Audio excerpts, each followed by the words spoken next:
speaking of books, when you asked me how my vacation's going, I actually finished a book. What book? In my vacation time. I like you wrote one? No, I finished writing a book. I finally finished my memoirs. The book is called How My Vacation Went. Yeah. It's more of a journal. Yeah. I just opened it up and was like, it's shit. I finished reading Dune Messiah, the second Dune book. That's the second one? Okay. Yeah, and I just started reading Children of Dune, which is the third one. The third, yeah. What about part 5, the Temple of Dune, and then part 6, Dune Buggy? Dune Buggy, yeah. Those are good. My favorite is Dune Raider. Dune Raider, yeah. Dune Raider. I like they made one that was kind of a comedy called Dune, Where's My Car? On this episode of the MacGuffin Guild, we're going to travel to the distant future and take part in a single battle combat with Robot Jox. This 1989 action sci-fi thriller was written and directed by Stuart Gordon, based on a Joe Haldeman screenplay, starring Gary Graham, Anne-Marie Johnson, and Paul Koslo. We're going to talk about Gary Graham's career and how it's going, Mike's lack of cable, as well as friends, the creative clash between Stuart Gordon and Joe Haldeman, and Pat's favorite Ghostbuster, Dagon Spengler. We'll discuss Christopher Lambert's stunt double, RoboCop's lawyers, futuristic mask etiquette, and how to perform a perfect serpentine run. We'll get into Charles' band of Full Moon Features and Empire Pictures, Trekkies versus Trekkers, and we'll discuss film novelizations. I'm Pat Dougherty, and as always, I'll be joined by my fellow MacGuffins, Justin Jones and Mike Antonio. Our theme song was written and performed by Jordan Vincent. Part man, part metal, all podcast. Robot Jox. You better than this. And good evening. Welcome to another episode of the MacGuffin Guild. I am Pat Dougherty. With me, Mr. Justin Jones. Justin, how's it going? I'm good. How you doing? I'm doing very well. Thank you. Mike Antonio is also with us. Mike, how you doing? Huh? What? Oh, hey. Oh, man, this guy. Nah, I'm just at a bad time. I'm just messing. Nah, I was here. Good, so, Pat. I'm doing good, Pat. Everything good? All right. Yes, good. sir. Good. Glad to hear. So today, we are digging into Robot Jox, 1989 action sci-fi thriller, PG, which is interesting. We'll talk about the rating. Yeah, we're going to have to talk about that. I didn't know that. Yeah, a little synopsis here. In the distant future, mankind has forsaken global wars for battles of single combat. The world has been divided into two opposing superpowers, with each side represented by trained champions. This one was directed by Stuart Gordon, which I thought was great. I did not know that when I originally saw this film, which I will discuss. Oh, okay. Yeah, same here. But I was also like 10 when I first saw it. I had no idea who Stuart Gordon was. Me too. Yeah, exactly. Same situation. I have never seen this movie previously, to my knowledge. Nice. Oh, you haven't? Yeah. No, I don't think so. Interesting. I didn't grow up with cable, remember? It was probably on cable all the time. Yes, it was. Oh, I didn't either. I saw it at a friend's house. Whatever. I didn't have friends growing up either. That's what I was trying. I was working towards. I was getting cable was the cop out. It's Friends, really, what he meant to say. So yeah, I swear HBO. It must have been HBO Probably. Back in the day. Must have played this thing on repeat because yeah. So anyway, this was Justin's pick. Which I'm very intrigued, Justin. You've already kind of hinted at it, but in a little bit, I want to get into your history with the film, how it came to be. I think you've already sort of revealed it, but I want to dig a little deeper into that. But before we go there, I want to go to Rotten Tomatoes, which is where we usually start this phase of the show. Now, this one is interesting because there is not enough information, surprisingly, on the tomato meter or thermometer, however you pronounce it. But I do have audience score that I can go with. So would you guys like to guess where you think this one falls on a scale from 0 to 100%? So there's no critic reviews? No critic, just audience. Wow, that's interesting. That's a first, I think. Isn't it? No, I feel like it happened before. Really? I can't remember when. Yeah. Huh. Something else didn't have enough information for... Interesting. But anyway. Audience score, I'm going to go with... Unfortunately, I'm going to say it's probably pretty low. I'm going to say 40%. Okay, Justin? I mean, just throwing a number out there, if I had to guess, I'd say 40% probably. You son of a bitch. You did it again. Oh, man. You guys are both very close. Oh, really? 42%. Wow. Wow. Again, I don't have very many samples. I only have 4 critic samples to pull from here, which are split down the middle. I got 2 positives, 2 negatives. So it's 50%. Yeah, 50 according to the 4 samples I have, yes. But I'm sure that's a small sample size. Sure. Just as a side note, on IMDb, overall, out of 10, because they rank scale 1 to 10, 5.4 is IMDb's rating for this film. So a little slightly higher. above average. Yeah, so here we go. We'll start with some positives, starting with Noel Murray from The Dissolve. Gordon's saving grace in that the stop-motion animation and model work on Robot Jox looks really cool, even now. And that was written in 2015. Okay. So, Austin Trunick from Under the Radar, he says, Pacific Rim by way of Top Gun. Huh. That's a pretty... Yeah. So now we got some negatives here. Tim Brayton from Antagony and Ecstasy. It's quintessentially so bad, it's good. So I feel like Justin sometimes does not... Those sort of reviews don't always sit well with Justin. No. Yeah. Well, I don't. Me and myself, I do not agree with that. I don't think it's so bad that it's good. No. So I don't agree with that. But Yeah. anyway. Here's the thing. Like, what's bad about it? Like, that it's not like a $1 billion Hollywood movie? Like, that they did the best with what they had? You That's know what's what I bad mean? about It's it. like, that's a... Shit. Well, it's great. normally I would say you can't really go into any film looking for what's bad about it, but in this case, knowing now a little context between what was going on between the director and the screenwriter, Yeah. Which I don't know. then you can say, there is an argument to be made. Did they hurt themselves by having a duel behind the scenes that may have ultimately negatively impacted the film? I'm curious to get into that because I don't know about it. Justin, are you aware of that? Yeah. Okay. Before we go down that road, though, David Nusser from Real Film Reviews says this is, by and large, irredeemably ridiculous. That review was irredeemably ridiculous. I can't even say irredeemably.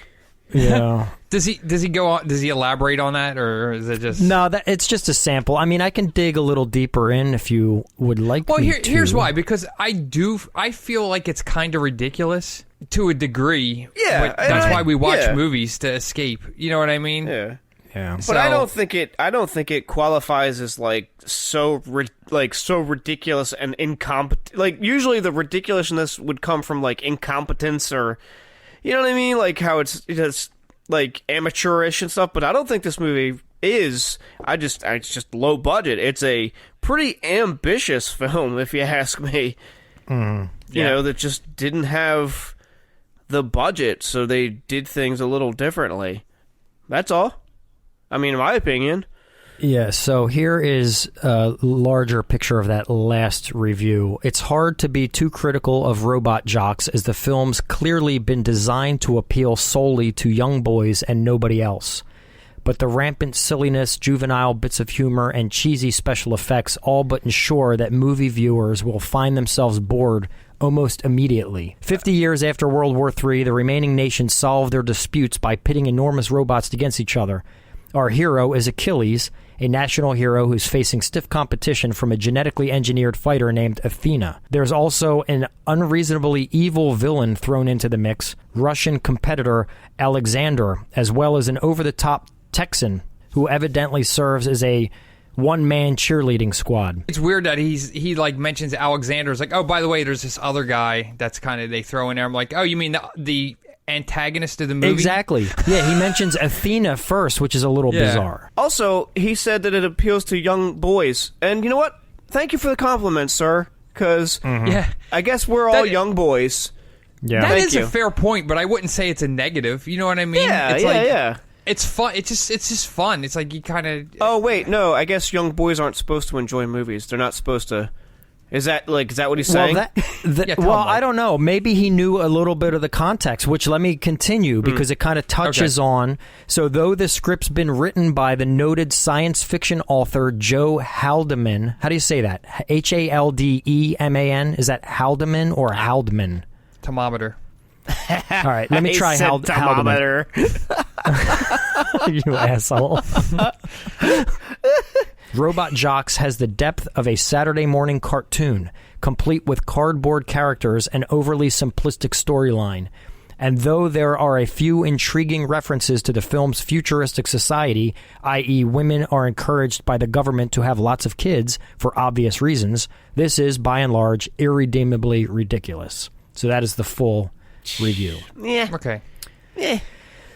We will come back to Joe Haldeman because he and Stuart Gordon definitely clashed throughout production of this film. Would you say they were a couple of robot jocks pitted against one another?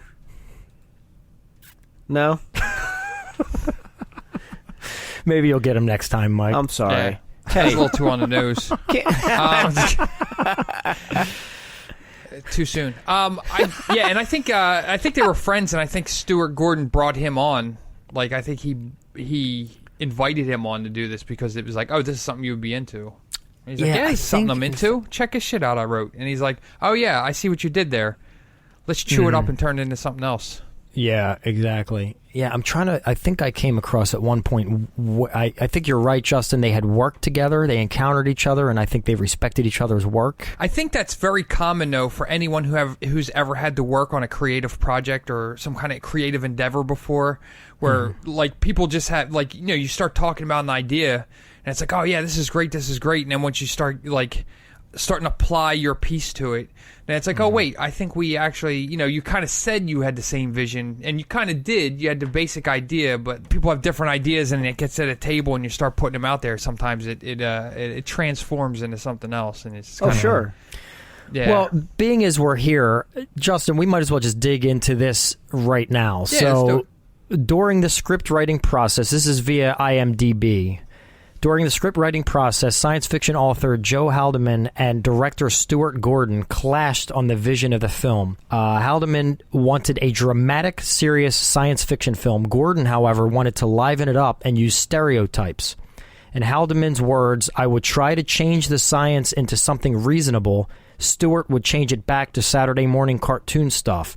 I tried to make believable, reasonable characters, and Stuart would insist on throwing in cliches and caricatures. It was especially annoying because it was a story about soldiers, and I was the only person around who'd ever been one. As they were saying their goodbyes to one another, Gordon pinpointed the problem. He said, Joe, our problem is that you're writing a movie for adults that children can enjoy, and I'm directing a movie for children that adults can enjoy. Yeah. So clearly there was a struggle. Well, that I mean, you got to look at Stuart Gordon's track record of films. I mean, he does genre films. He's always got like a little bit of camp and over the topness. Yeah, I mean that's just what he does. You're not gonna. I mean, you could present those ideas to him, but he's like these more serious ideas to him. But me knowing him as a director, it would immediately be like, oh, he's just going to throw that out. You know, they weren't in the same headspace. They just weren't in the same headspace. They had different ideas of what kind of film they wanted it to be. Yeah. I love this movie. I love it. I love Stuart Gordon's movies. I love his. I love the way he does stuff. It's just fun and exciting. However, I would love to see. The other version, like if it was the other way around, I think I would love that movie as well. Yeah. No, I agree. I think his version of it would be cool too. And I think it would get if you did his version, you would definitely get better critical reviews. I think. Yeah. But sometimes you just got like, you know, not everything has to be like a 5-star dinner. You know what I mean? Yeah. Sometimes you just want a cheeseburger. You know what I mean? True. It is a damn shame though. But then again, maybe this is. I tend to be hard on, and look, it's easy for me to say. I've never done anything like on the big stage. Like, I've never had a $6 million budget, $6.5 million, I think is what this film, what Gordon ended up saying this film budget was. Oh, wow. But I can still be very hard on directors. I tend to put all of my frustration with a film overall, even though a lot of times I know they have to buckle to the studios and to the producers and whatnot. But I think ultimately the director is responsible for putting the right players in place around him. Sure. In a lot of cases. And if Stuart Gordon wanted to make Transformers for kids, why did he bring on a world-renowned, top-notch science fiction writer who maybe his tool set wasn't built, wasn't stocked to handle that style of film? You know what I'm saying? Yeah. Maybe why not get somebody that you're not clashing with, someone who his skill set isn't meshing, and that's okay. It doesn't. Why try to force it at that point? Maybe he had, maybe he started out with good intentions, like they're buddies. He likes his ideas and stuff, and then once he got down to the movie itself, he was like, why am I going to change my style and make this kind of movie? Mm-hmm. I want to make the same stuff I always make, so I'll just kind of dumb it down, for lack of a better term, to my level of filmmaking and leave all these grand ideas out of the out of it. Yeah, maybe he just realized that like it wasn't for him. I just want to get this out there for the listeners because I wasn't aware either. Joe Haldeman, he is an American science fiction author, best known for his novel The Forever War, 1974. That novel and other works, including The Hemingway Hoax and Forever Peace, have won science fiction awards, including the Hugo Award and Nebula Award. Huh. So, his list of awards goes on. Like, the dude apparently is pretty legitimate in the science fiction world. So, yeah. Well, I think with mixing the two together, even though it didn't go, they were fighting over how it wanted to go, like, having him on board writing it may have added a certain level, because Stuart Gordon said he wanted to make a kids movie that adults could watch, and he wanted the stereotypes and some of that stuff, which is there. But if you really look at it in the story, there's some deep, some deep subject matter and stuff that's kind of touched on, or that's kind of in the background. That's nice to have, which probably came from having him on board.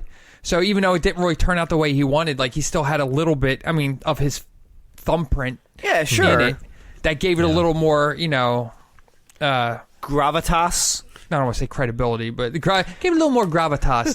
Yeah, it gave it a little more, maybe a little extra that I wouldn't have had, Yeah. Yeah, so I don't know. I feel like, though, that may have ultimately, it certainly can't have helped the situation. Sure. I feel like if you got the director and the main writer going against each other and working against each other, that I don't think that could help any project. And that's the thing too. You got, if you have a writer and a director, that's the two most passionate people in the room about their own visions. Mm-hmm. You know what I mean? Like a writer is a very creative person, and so is a director. So if they're clashing with their ideas, it's just not going to work. They I don't know. I think sometimes you can, they might not be happy about it, but sometimes they'll churn out something that's better than either one of them could have came up. That can happen, but if they're constantly butting heads and not willing to... I think you could say that with most bands. You have a lead singer and you have a guitar player, and some of them have had 40 years of success, but they hate each other. Yeah. Well, that's what I was going to say about Alice in Chains. Like, you had Jerry Cantrell was more kind of just a straight up rocker dude, like coming out of the hair metal scene, with killer riffs and stuff. And then you had Lane Staley that was more underground and more kind of droney and things. And I think the mix of those two sounds, it really came together and made something awesome. Yeah. You know what I mean?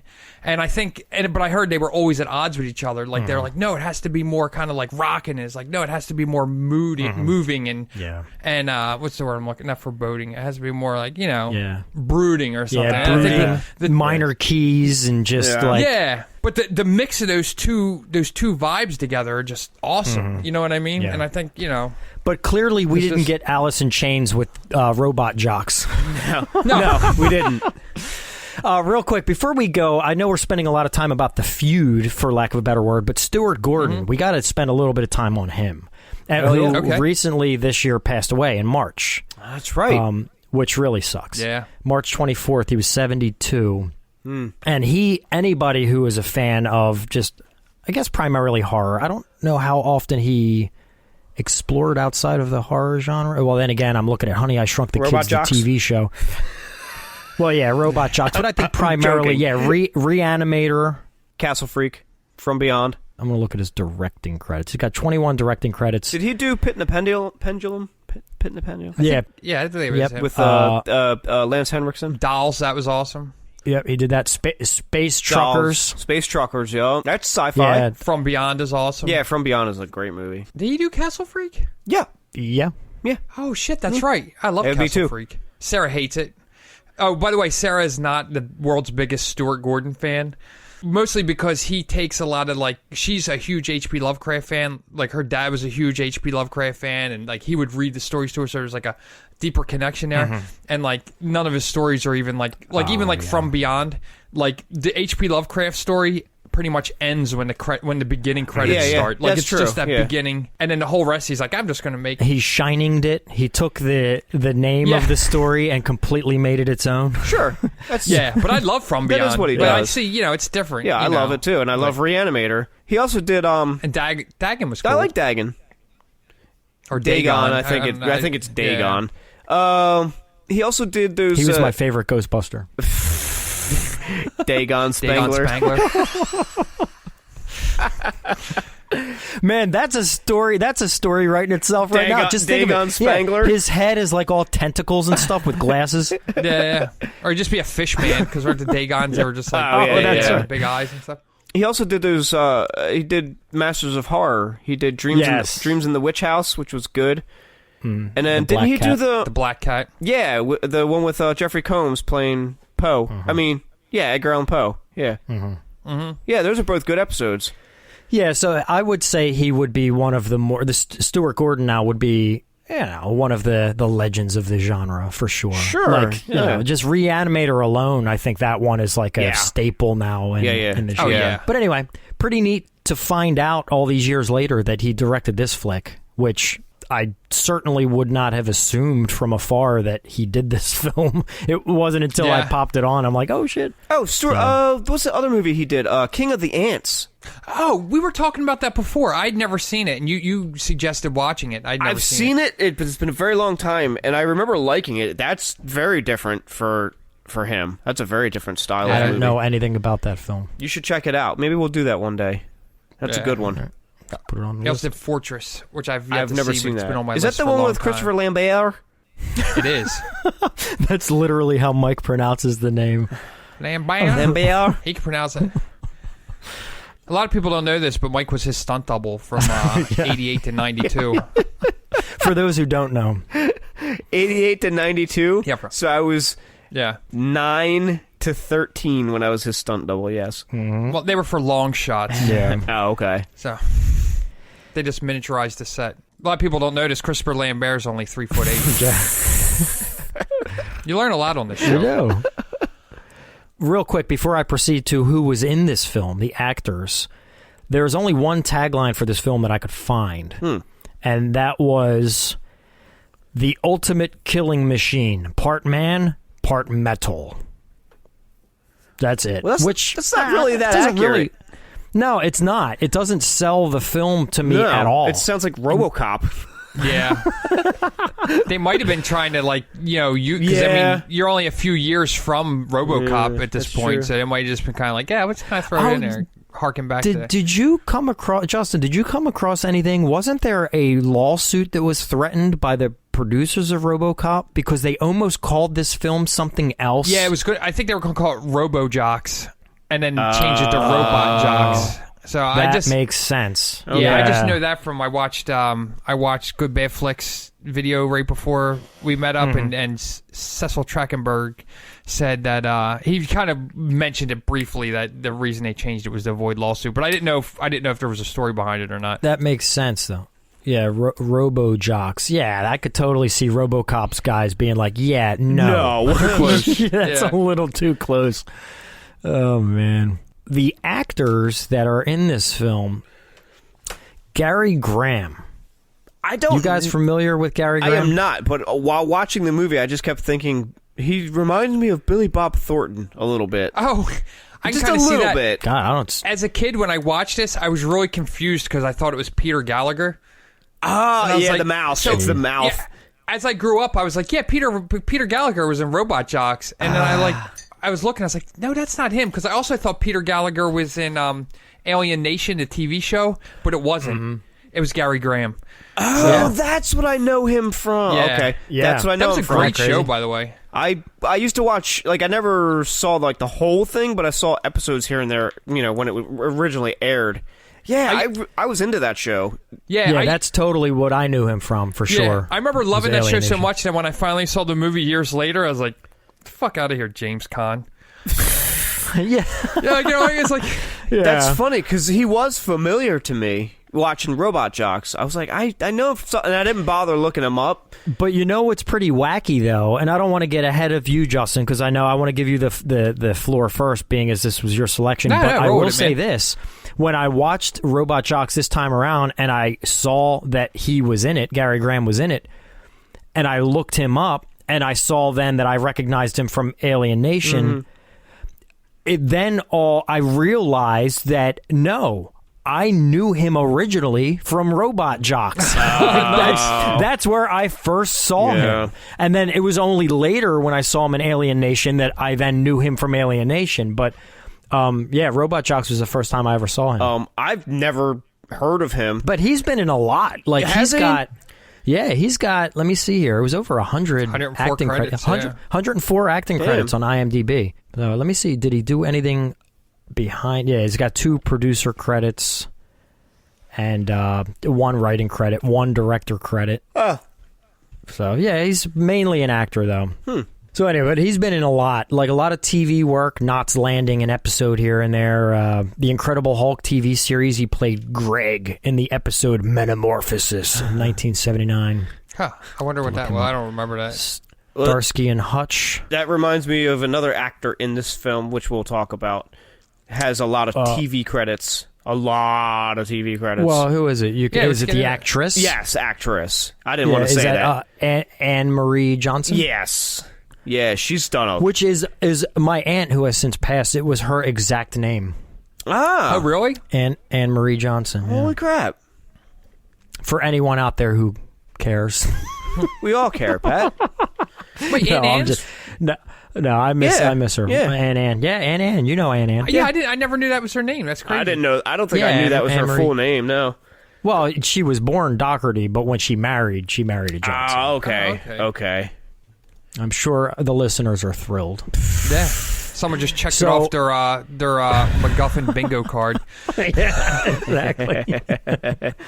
Anne-Marie Johnson. Yeah, she played Athena. Yeah, she was in the last season of In Living Color, which I found strange. I kind of, now that I see her, I was like, oh yeah, I kind of do remember her from that show. That might be because I recognized her, but I couldn't tell you She's from been where. in other stuff that you've definitely seen. Yeah, she's been in The Heat of the Night. Yes, that was another The big show. one. Yep. Yeah, a ton of TV work. Days of Our Lives, Grey's Anatomy. And still, currently, she's been doing Yeah. TV work. Not a whole lot of films, like maybe 10 or 12 films, but tons of TV. Yeah, but she's got 100 actress credits. Okay. So she's clearly hustling in the field. Yeah. Nice. Wait. I think I definitely saw her in something else. Never mind, I go feel ahead. like she'd be one of those actresses that would pop up all the time, and you've seen her, but you just don't know. She's a little character until- actress. Yeah. What they would call that. Character actor. I thought this was interesting. And again, this might be cheating, but it is what it is. I still find it interesting. The Cheaters never trivia win, Pat. on IMDb. Contrary, I'm sure you saw this too, Justin. Contrary to what was seen on screen, stars Gary Graham and Anne-Marie Johnson did not get along with one another, mostly because of their differences in political beliefs. Oh, Yeah, wow. I did see that. That was pretty interesting. Graham was mostly conservative, while Johnson had a more liberal mindset. Why would they be discussing politics on set? Because that's what people I don't know. Yeah, I guess, and it only takes one thing, one That's person. true. Look, but here's the thing too. Like I could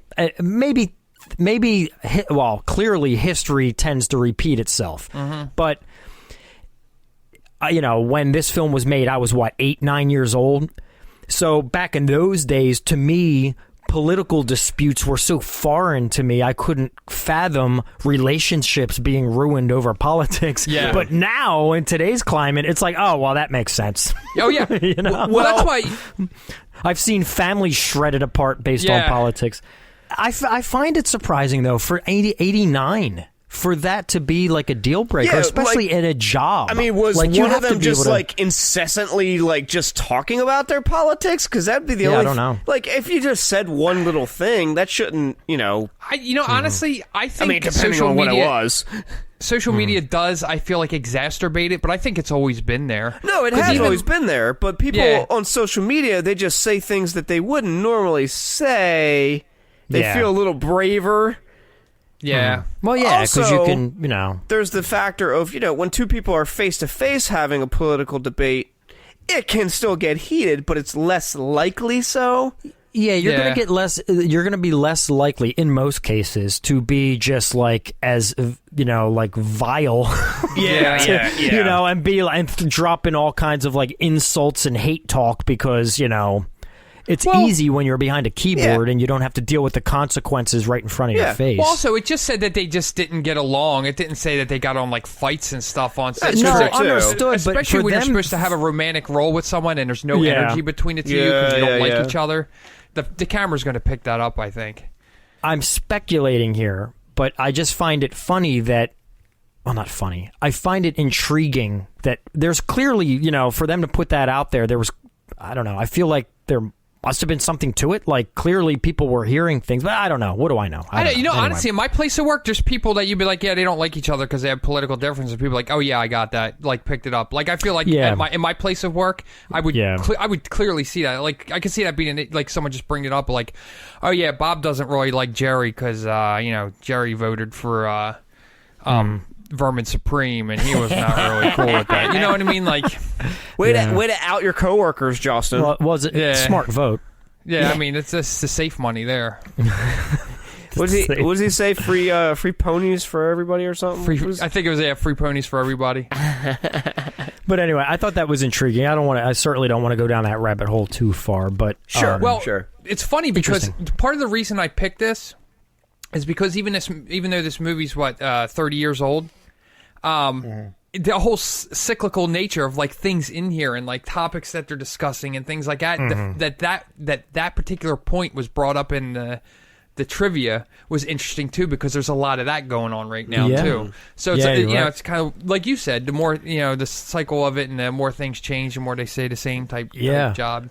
Now the circle is complete. What people are concerned about and things like that, Sure. Before I go any further, Justin, why don't you give us a little history about your story with this film, how it came to be, and how it ended up on the MacGuffin Guild? Okay. Here. So there I was 10 years old, really into politics, and I heard about this movie about two actors that were just at each other's throats. No, I'm just kidding. I first saw this, so we kind of were talking about a little bit, Mike and I, neither one of us had cable growing up. So, but or friends. When I was younger, before I moved down to Maryland, my one friend, Larry, who I'm still friends with, I used to go to his house. They had every movie channel. And I remember sitting there, and when this came on, and I saw these giant robots, and he was like, "Oh, Robot Jox." I'm like, "What is Robot Jox?" And I remember sitting there watching it. I was like, fucking blown away. I was like, "This is crazy." And we were really, I think it was around the same time we were really into, and Cecil Trachtenberg said the same thing, so that was funny. We were really into BattleTech at the time. And where Cecil, he said that he never played, he just read the books. But I remember we used to play it. That's actually when I looked in my cabinet to see if I still had the game in there. I still have my old BattleTech game in there. Yeah, but anyway, we were really into BattleTech, and which is pretty much, this is almost like BattleTech the movie almost, where it's these giant robots just fighting each other in different factions and stuff like that. So it's just seeing this, I was like, at the time way into giant robots, so this was definitely cool. And plus, it was like in the 80s going into the 90s, and there was a lot of like what do you call it, patriotic type themed movies, you know what I mean? And this kind of has that, rah rah rah USA against the, so you know what I mean? Mm-hmm. Yeah, like yeah. Cold War. You still exactly. had that Cold War feel. I don't know. It was just super cool, and I liked it a lot. And I kind of, it's always been in the back of my mind. I've been wanting to see it again, and I happened to see it was on Tubi again on the Leaving Soon list. So I was like, dude, I'm gonna watch this. So watch it soon if you haven't seen it, and then come back and listen to this. But so I watched it, and I was like, dude, I had that same feeling I had when I was a kid watching it again. It was just fun. Like, the colors of everything, like the uniforms reminded me of like the old, like Robotech and like the old, like Voltron and everything. Even like the Thunderbirds and stuff like that. Thunderbirds. Oh, yeah, Thunderbirds. Yeah. Not to be confused with Silverhawks. Yeah, Silverhawks is what I was thinking, but they didn't have giant robots. But anyway, but a lot of that too, maybe from Stuart Gordon's influence of like making it for kids that adults can enjoy because... Sure. Yeah, clearly you were his target audience and he sucked you in. So clearly like he achieved his goal with, trying to appeal to the 10-ish year olds. So Yeah, because I was with this, or no, this came out in 90? 89? Or 89, yeah. Because I think, because we were talking about Crash and Burn 2, and that came out in 90, I think. But yeah, this was 89, so I must have been, or I was actually closer to 12 now, I think. I was like 11 or 12. Yeah. So, which reminds me, when you brought up Crash and Burn, they say that a lot in this movie. That's like they're kind of like like kind of good luck instead of saying good luck. They're like Crash and Burn. I think it seems like a break a leg type thing where it doesn't sound like something positive, but it definitely is. Yeah, I saw it somewhere that I guess Joe Haldeman I think came up with that line. If I'm not, I think it was him. I don't think it was Gordon. I think it was Haldeman, and I think he saw it at like some kind of like bikers convention or something, and they were saying that to each other, and he was like, "I'm gonna write that down." My friend one time had the because I've always had sideburns. And my friend at one time has a beard, but at one point he had this, like, just had the mustache, like this real big caterpillar mustache. So we had this idea we're going to write a comic book called Stash and Burn, or Stash and Burns, and it was going to be like, a buddy cop type thing, where the one guy just has a mustache and the other guy has sideburns. Oh my god, Stash and Burns. That's a good idea. We might still do it, so cut this out. I don't want some you might need to. skeevy son of a bitch stealing it. And then put my likeness. Burns. Like, it'd be one detective with like a big nose and sideburns. That's like perfect. Yeah, I'm going to Google that. Yeah. I should have done that beforehand. Now someone's like, "Oh, you ripped off my idea." Stash and Burns. One thing you didn't bring up real briefly, another actor who only has a cameo is Jeffrey Combs. Yeah, you're right. Yeah. Which I missed him the first time. It wasn't... Well, I mean, the first time was when I was 9, but I missed him this time around. I had to look up what role he played because I couldn't catch him. I didn't see where he was. It's pretty brief. I mean, they show him I guess he was one of the guys that was betting. Yes. Yeah. Yeah. Him and another guy are standing there, like, waving their hand, like, I like that watching this 30 years later, Sarah and I were watching it critiquing people's mask etiquette. Oh, I know, dude. Like, you're going to take your mask off to talk? And there's a couple anti-maskers in there. Yeah, people all along the on the spectrum there. Yeah. It was kind of surreal seeing that, because you're like, man, this is the world we live in now. Yeah. for different reasons, but I will say this, though. It didn't have nearly the impact as it would have had we not been in our own pandemic. Yeah. Yeah. Like, normally it would have been like, oh, wow, what a foreign world they must be living in. Now it's like, oh, yeah, that's me at the Acme. Yeah. But it's like ours right now is like a disease, like a virus. But like they're living in a world of nuclear fallout, so I don't know what a fucking mask is going to do. Yeah, an N95. I got to look at the fine print. Does an N95 protect from nuclear fallout? I'm not sure. I don't think so. Only if you wear it with it going only up to the bottom of your nose. It is 50 years later, so maybe like if you have limited exposure, it's not going to harm you unless you're like breathing it into your lungs. You know what I mean? Or maybe the fallout caused some other thing, like maybe there's like too much dust because there's not, or something. There's that too. It could be a dust thing, yeah. Maybe it's because the robots kick up a lot of dust. So. Oh, it could be, yeah. Anyway. And they also crush bleachers. Yeah. Yeah. Oh, yeah. We'll get to that. I want to talk about that in a little bit. Yeah. So, Mike, you said you had not seen this film before. Yeah, I've never seen it before. I thought maybe I had, but I haven't. Maybe I watched, I might have watched Good Bad Flicks or something. Maybe that's why I thought I saw it. So let me ask you a question then. So you've never seen this film before. You don't own it on any format, correct? No. Okay, but you own Crash and Burn. Yes, and there's a reason behind that. Okay, I want to hear that reason, but first, a little clarification. Maybe you guys know what is. I don't, so I'm asking. This Crash and Burn is in some way related to Robot Jox. Is that correct? They both in the same universe or something? No, I don't think so. I don't think they are. have at least one giant robot in each one. But what's interesting about the two, which I always thought was cool, is Robot Jox, and I could be wrong. People fact check me if I'm wrong on this. I believe Robot Jox was the last film done by Empire Pictures because they went into bankruptcy halfway through, and then Charles Band then formed Full Moon after this shutdown, and then Crash and Burn was his first movie with Full Moon. I got and it was just coincidence that they both had at least one giant robot in them, and it was in kind of like a not post-apocalyptic, but a post-event future. And there's also a third movie called Robot Wars. Oh yeah, that's also sometimes associated with both of the other two films, but none of them are actually like sequels, or I don't even think any of them take place in the same world. Technically, they're all separate. But so the story behind me owning Crash and Burn. It's a real quick story. One Monster Mania I went to, and Charles Band was there. Oh, wow. The owner of Full Moon Pictures. And I bought a big box set of DVDs of maybe there's got to be 16 or 18 movies. Has awesome. Yeah, it has the first three Puppet Masters. What's Trancers in there? Trancers, yes. I think Trancers 1, 2, and 3 are in there. But anyway, Crash and Burn is in this set, and I got it autographed by Charles Band. He autographed it and everything, and he gave me it was the last day of the convention, and I was like, I don't know if I'm going to buy it, and he gave it to me relatively cheap. He slashed off a big chunk, and I was like, oh, well, hell, now I got to buy it. So, oh, that's awesome. So I do have that movie. I've just never watched it in that set. Yeah.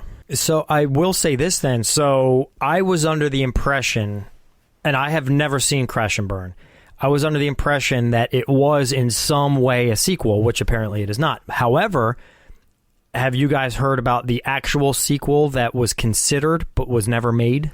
No. I heard there was one, but I don't know anything about it. Yeah, so Stuart Gordon, Gary Graham, and Paul Koslo, who is the other actor that plays, I believe he was Alexander. Right? Yeah. Is this the one where Godzilla dies of diabetes and they fly off and make a spaceship out of him? That would have been awesome. No, this one, apparently the idea behind it was the Gary Graham and Paul Koslo would have returned, and they would have played the roles of Achilles and Alexander, but this time they would team up to stop an alien invasion. That's right. My I did God. read that. That would have been kind of cool, except for, and I'm kind of jumping ahead, I don't think Paul Koslo's character should have made it out of this movie. Yeah. That was kind of horse shit, in my opinion. Can we just say what the final little thing was? I mean, spoilers at this point. Spoilers. Yeah, you should have seen it they by give now. a fist bump warned. at the end of the movie after they try to kill each other. Isn't it like a thumbs up fist bump though? It's a thumbs up thumbs fist up bump. fist bump. Yeah, they do thumbs up and they touch fists. And you're like, what? I would be down with that ending if it was all right, we kind of been battling for a while and we've been rivals and nothing. But Alexander, took great joy in murdering every one of his teammates. Exactly. Like, even after the fight was over, it's like, all right, you won. I was like, okay, okay, one more thing, real quick. I just gotta, squash. All right, I'm ready. Let's go. Like, the fact that he wasn't a homicidal maniac. He was a right bastard, all right. Yeah. And he's like, you know what? We're going to forgive all that stuff. Just, But maybe it was ended in that way because he knew he was going to make the sequel, and then the sequel never happened. Yeah, so maybe. It would have been cool, though, in hindsight, to be like your mortal enemy then becomes the one guy that you have to stand next to. The two best champions in the game. And fight an alien invasion in giant mech suits. Yeah. And I'm cool with that. Where have I heard this before? I would be cool with that. However, not the way it ended, like, all right, all is forgiven, fist bump. Like, I think they should have still, like, he might have got blown off somewhere and, like, escaped or something. They were still mortal enemies. And then they were planning on, like, regaining, like, all right, I'm going to fucking kill this son of a bitch now. Yeah. Like, you're right. It's whole build up to him just, like, them training, like, Rocky style and get ready to fight. And it's this whole thing. It's like, all right, and then right at the day of the fight, missiles come in, just start blowing shit up, and it's like plasma rays everywhere. People screaming like, what the fuck? Then the aliens come in. It's like, oh, I guess now we have to fist bump with our thumbs up. Yeah, not this, like, I know you killed all my friends, but you know what I mean? Well, I think that would have been a better sequel. You're right. I guess right. It came back to Gordon trying to appeal to 10-year-olds. It's like, well, there has to be a good message. This is like the end of a G.I. Joe episode. Yeah. That's true. Yeah, murder whoever you want. Can you imagine, though? Can you imagine Joe Haldeman in the theater must have been like, Jesus fucking Christ. Oh, I doubt he even watched this. He probably was like, fuck this. Oh, my God. I wouldn't be surprised if he tried to get his name removed from anything that had to do with it. Oh. So anyway, my history real quick is... I mean, I've already kind of hinted at it. There's a little to talk about, other than the fact that as a kid, I had seen this movie probably 10 times on HBO, and I loved it. But over the last 30 years, completely forgot of its existence altogether outright. I had no recollection of this movie existing. Wow. And when Justin brought it up for the podcast, I looked up the trailer because I'm like, Robot Jox, my God, what is that? What is he getting me into? The minute the trailer started playing, dude, like, this box of memories was unlocked in the back of my mind, and all these images that I remembered like started flooding back. I'm like, Jesus Christ, dude. It like blew my mind. It was one of those moments. Nice. I haven't had a moment like that in a long time, where it was something, because like all of those old school, like a lot of those old school movies that I grew up on, a lot of them I've encountered over the years, like, yeah, I could go down the list, like the Labyrinths of the World and all that stuff, Dark Crystal, and you start like exploring them as a young adult. And I've gotten a lot of those moments out of the way, but this was one that got past. And when I saw it again, it was like, holy shit, I forgot all about that movie. It was awesome. Glad. So when you watched it, that's a cool story. Were you able to? Yeah, it was. Were you able to? Did it make you relive that? Did you get that feeling of watching it again when you were a kid? Yeah, at all? It did. It brought me back to. It brought me back to, not to sound cliche, but to simpler times where it was like, I mean, and I think back in the day, the reason I watched it was because, cable was a new thing, and having a channel like HBO, it had to be HBO, because I don't think we had the other ones back then. That was like the big one that we had. I think, HBO, I think was the big one. You were just at the mercy of what movies, unedited, commercial-free movies they were playing at the time, and it was like, that one was on repeat, and it was like, I watched it constantly because it was on all the time. And it definitely brought me back to that place. And a lot of the cliches and the cheeseball stuff went over my head, obviously, and the effects at the time were like, God damn, this is awesome. Like, look, what 10-year-old, well, I would have been 9. What 9-year-old wouldn't love that concept at 9? Sure. These, they're fighting for something bigger than themselves, and they're in these huge robots, and it's awesome, and there's lasers, and they're flying through space. Like, all of that was just so awesome. And a chainsaw dick. Yeah, all that. Like Blackie Lawless. It was really cool. Now, definitely watching it now, obviously I'm looking at it through a different lens. There was certainly a lot about it that I love and remember and all that. But then, I'm looking at it now and it's like, oh yeah, that looks a little cheesy, And I'm definitely picking up on all the, over the top cliches now. And it makes sense now with Gordon, what he was trying to do.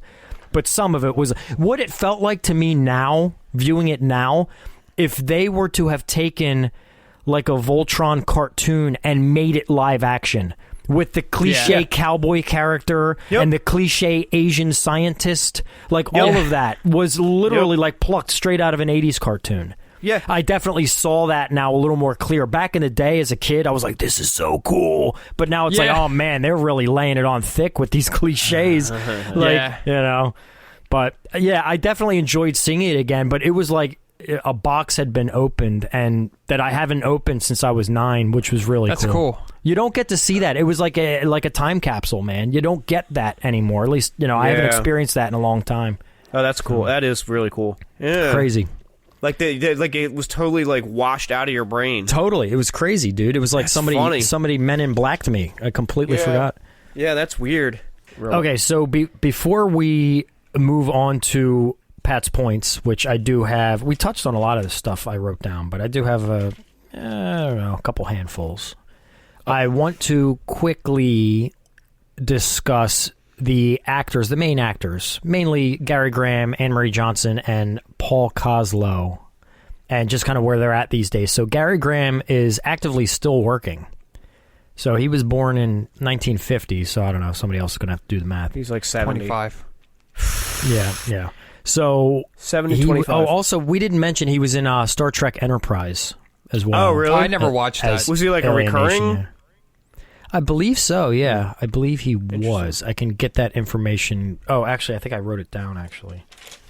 It's funny to me that's like the new Star Trek show. I was like, I don't watch that new one, but it came out in 2001. Yeah, exactly. Yeah, Ambassador Soval, Soval. Again, forgive me. I was always more of a Star Wars than a Star Trek. I certainly don't hate on Star Trek, but I just don't know their characters that well. So if Ambassador Soval is a reoccurring character, then yes, he's a reoccurring character. But someone else will have to inform us of that. Yeah, I'm not a what are they? Trekker? No, don't say Trekkie. Trek. Oh, is that wrong? They don't like being called Trekkie. Why? Okay, hold on. Time out. Trekker. What? Trekker. That's like, if you say Trekkie, that's like a slur to them. Yeah, they like being called Trekkers. Right. They're Trekkers. They're trekking. They're not Trekkies. That sounds more like an obsessed fan, but a Trekker sounds more like you're engaged fan. In with it. You know what I mean? You're a part of it. Okay, yeah, I can't keep up with what's offensive anymore. Yeah, from what everything I've heard, they don't like being called Trekkies. Because that does. It just sounds like kind of dismissive. Like, now that you say it. Yeah. Well, I mean, that's why we call our fan MacGuffers, not MacGuffies. That's true. Honestly, I respect people's whatever they want to be called, but seriously, get the fuck over it. Look, look, I think we should go with honest. MacGuffles. Our fans are MacGuffles. Yeah, MacGuffles. I think if you are involved in a fan base that warrants a name of any sort, I think you should take some sort of pride in that. Absolutely. And look, I appreciate you, Mike, though, schooling me. I was uninformed. I'm glad that I know that now. I can be more mindful. But I had no idea. Like, I was out of the loop about that. I don't think a lot of people I certainly would never want to say anything to upset anyone, especially, look, I'm a very like-minded individual. Ask my wife, obsess over certain elements of pop culture that I enjoy deeply. Oh, yeah. So I would never, I mean, they're my people. But, I did not know that Trekkies was taboo. I mean, maybe it's not like, they might not be like totally offended, but I think I don't know the full thing. Maybe it's just they prefer to be called Trekkers. They don't really get that's interesting. I didn't know that. Yeah. All right, let me write that down. Let's see here. Okay. So anyway, Gary Graham's still working. He's got a few things in pre-production, post-production, announced. So I don't know. A lot of it seems like more lower-level stuff. The Assassin's Apprentice, The Sons of Kirk, The Dragons of Melgor. Yeah, I don't know if this is like sci-fi stuff. I'm not sure. Sci-Fi Channel, I'm not sure. But anyway, he is still in the game. Anne-Marie Johnson, I believe, is still in the game. Is that correct, Mike? You said she was? Yeah, she's still doing TV stuff. I think as of 2020, she was still listed as doing some stuff. Yeah. How to Get Away with Murder, TV series. Cherish the Day. Yeah, so she's still out there.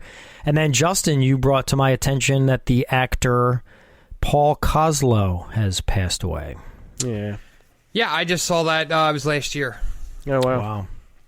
Which is funny because I was watching an interview with him that wasn't like too old, and I was like, oh, he looks pretty good. He must be taking care of himself. And then the next thing I looked up, I was like, it was like in memory of Paul Koslo. I was like, oh, God. that sucks. See, isn't that the way life goes? It's like, oh, he looks great, man. Yeah, that's good to see he's happy and healthy. Oh, yeah. In memory of. Yeah. That's a bummer. So yeah, real quick, we didn't go down his list. Omega Man. He was in apparently in Stargate SG-1. Yeah. Oh, wow. Mr. He was Majestic. in that. Stargate? He was in Vanishing Point. Yeah. I don't even remember who he was in that. I like Vanishing Point. I do too. I like that movie. I saw it Let's ages see, ago. what else we got here? Yeah, it's been a while for me too. Yeah, he was in some TV work too, So in he's the been around. Flash TV series, Walker, Texas Ranger, The Outsiders on TV, Hunter. But anyway, yeah, so he's MacGyver. He played okay. Dr. Solverin on an episode of MacGyver. All right. I just saw a picture of Gary Graham from not too long ago, and I'm almost afraid to say he doesn't look bad either. So, So listen to this real quick. I'm gonna go back to our Trekkie versus Trekker thing. okay. Star Trek fans disagree on whether to use the term Trekkie or Trekker.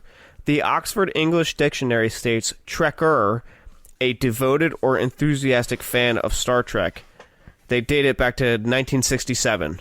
So it was I guess it would be called Trekker first, stating that it is sometimes used in preference to Trekkie to denote a more serious or committed fan.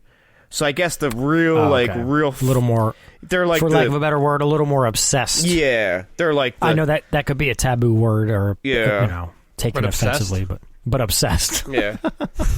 I can't. I've lost track of words we can and can't say anymore. In It's 2020. true. It is. The list is very. It changes for sure. Yeah. But that's the nature of anything. Everything changes. Yes, it does. Okay, so if you guys, unless you have any final thoughts about any of the actors, No. I did want to say real quick. Did you notice how the younger genetically the younger genetically altered fighters? The Tubies. Yes. oh yeah, Oh wait, you can't say that anymore. Yeah. No, but ironically, we watched it on Tubi. Yeah. And they're called yeah, Tubies. That clicked. I was like, why do they keep saying Tubi? And then I was like, oh yeah, they're God. Now I get it. Now I know why they're called that. yeah. One thing I thought was really cool about the Tubies, they seem to be racially ambiguous, Yeah. Yes. which I thought was really cool. It was almost was like a blending of all. Yes. Which I thought was really cool because if you're going to genetically make the perfect person, it would be a little of everyone. Bits, yeah, the best Yeah, it'd be the bits best of bits each. of everyone. Yeah, sure. Yeah. It makes it a real everyman type thing. Yes. I thought that was really cool. Pardon that term. Not every man, every woman as well. Right? Mankind. Yeah. You got to be I'm careful trying to think. here. Was she the first female one? Is that what they were saying? That was right. I think so. Yeah, she was. There were no other female Tubies previous to her. That's also interesting too because she ended up being kind of the Omega of them all, or the Alpha. I mean, not the Omega. She became the the Alpha. yeah. Like when she went through the trial thing, she was the one that survived, and she was the newest. Yeah. So it's almost like they're kind of perfecting the recipe as they go. Right. So, Right.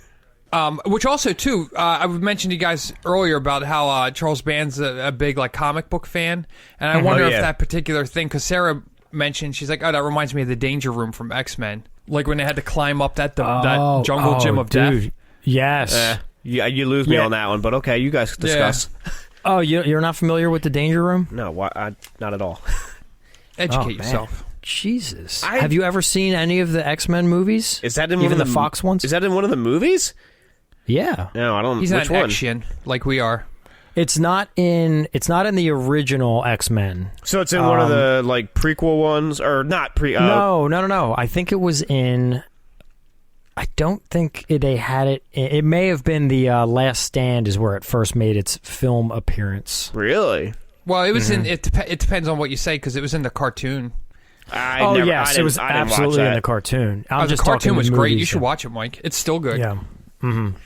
No response from Michael. Well, I think I have like seen it a couple times, probably at your house, Pat. Like, because I know you used to watch it, but just before like the movies came out, I had no interest in any of that stuff. None. Like it's so weird to me that like pretty much most, if not all, of my friends were into comic books, and I just never was. For some reason, I just never got into them. I was always into more reading novels, books with no pictures. Oh, well, aren't we special? No, I'm not I'm just saying, like, I just went a different direction, and I don't know. I guess maybe because I started that earlier and I had a few comic books. Yeah. But I never... Are you a bookie or a booker? Well, I'm not a bookie. Oh yeah, that'd be how did you know what was happening if they didn't have the pictures, Mike? It was exactly all in my head. That's where I always struggled with. All in my head. I read, and it's like a movie is playing in my head. I'm playing it like a film in my head as I'm reading. I'm imagining what the people look like and everything.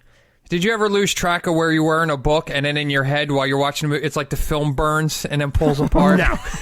No. Okay, I was just wondering the level of depth that goes into. Yeah. No, I don't know.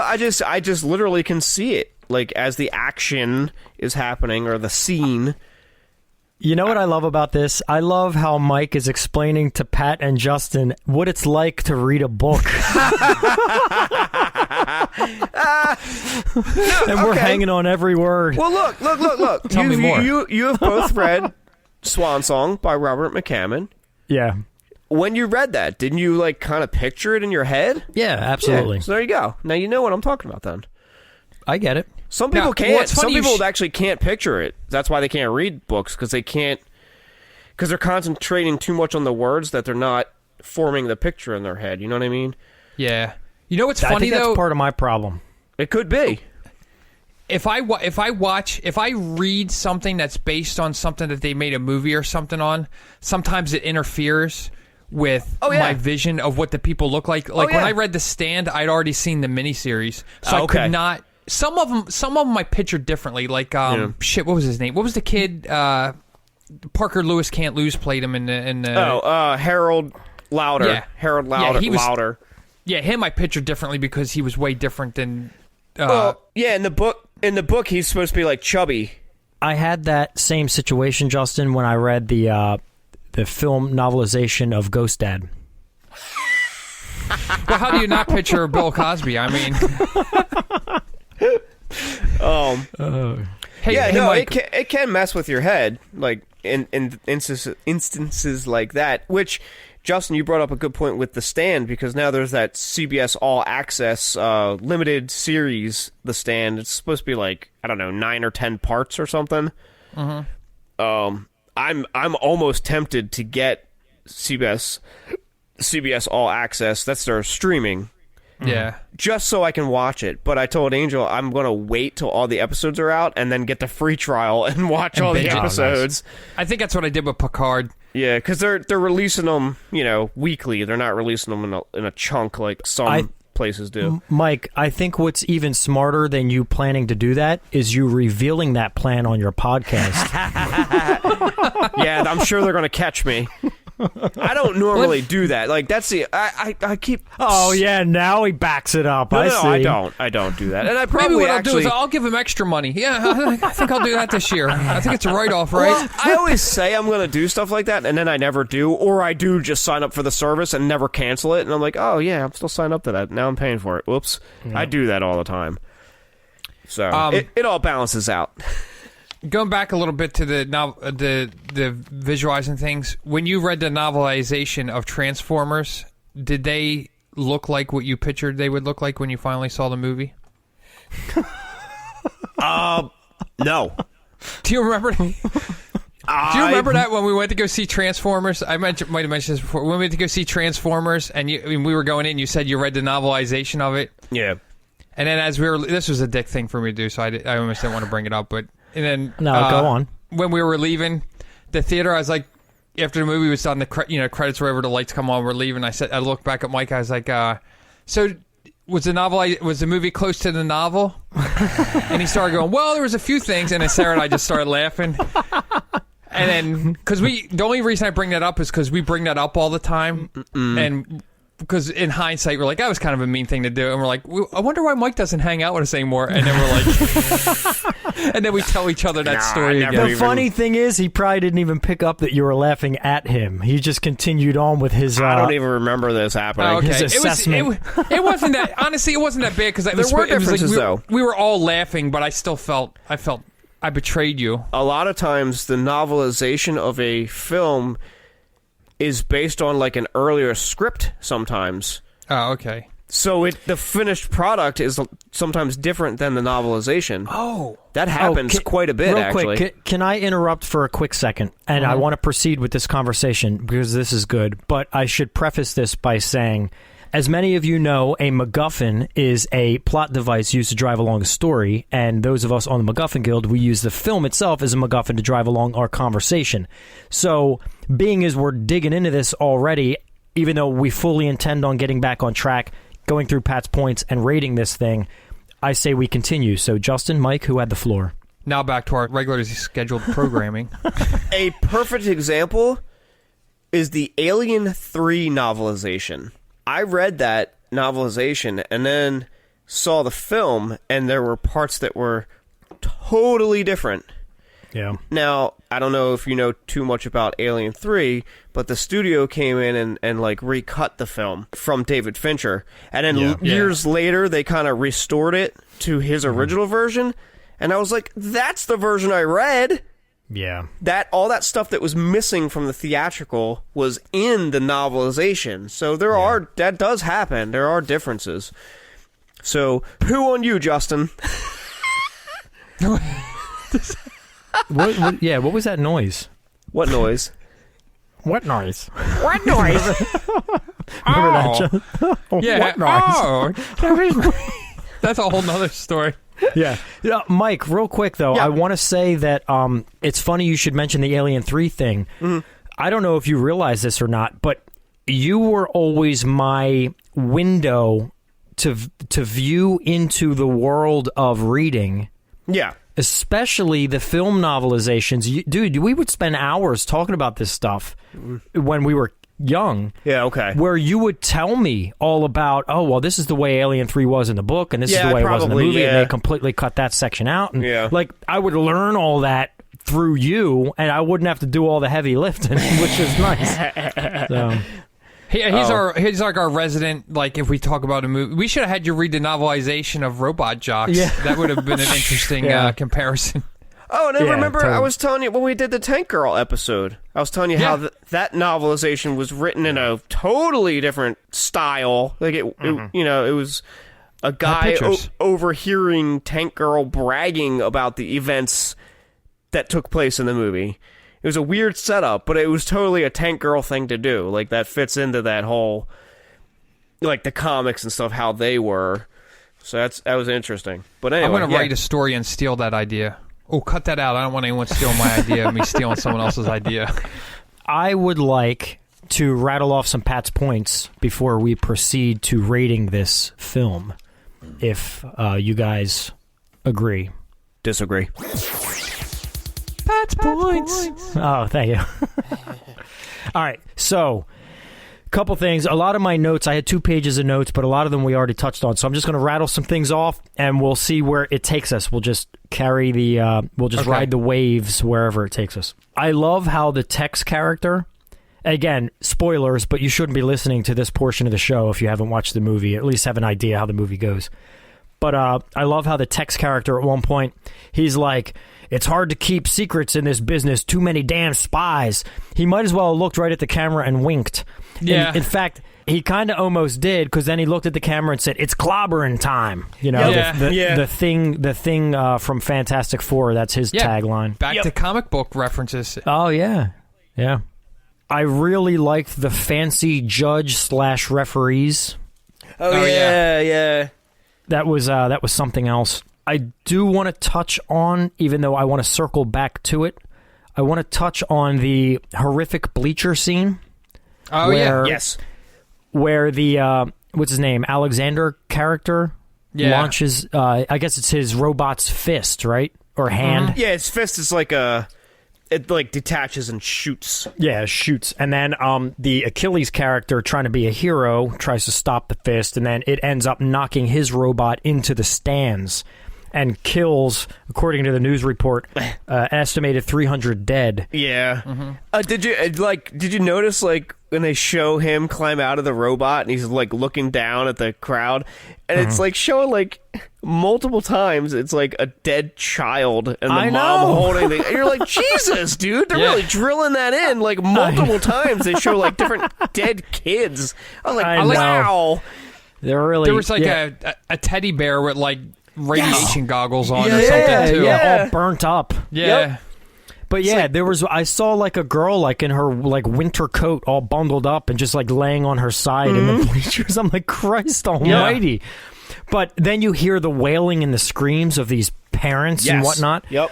But did you know that you may have seen it, Justin, if you looked at IMDb, the Nine Inch Nails song, The Becoming, uses portions of that scene in a sample on that song.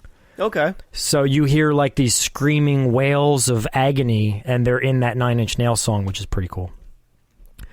But I want to circle back around to this in the last portion of our show later, but the one thing that I wanted to bring up, which is a very heavy, dark topic, potentially, but that scene where the robot went into the stands and killed the innocent spectators reminded me, I guess recently there was a NASCAR accident where there was a crash and parts of the car went into the stands, and I think a few people, no, it wasn't 300 people, but a few people.